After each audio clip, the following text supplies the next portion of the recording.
Düşmənə bir dərddir bu bərdəlilər, höcətli çox sərtdir bu kəlbəcərlilər. Düşmənə bir dərddir bu bərdəlilər, höcətli çox məhddi Qaraballılar.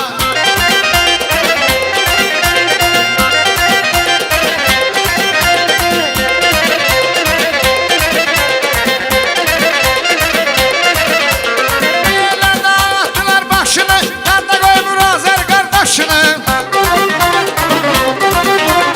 Dağların Kəlbəcərdən başını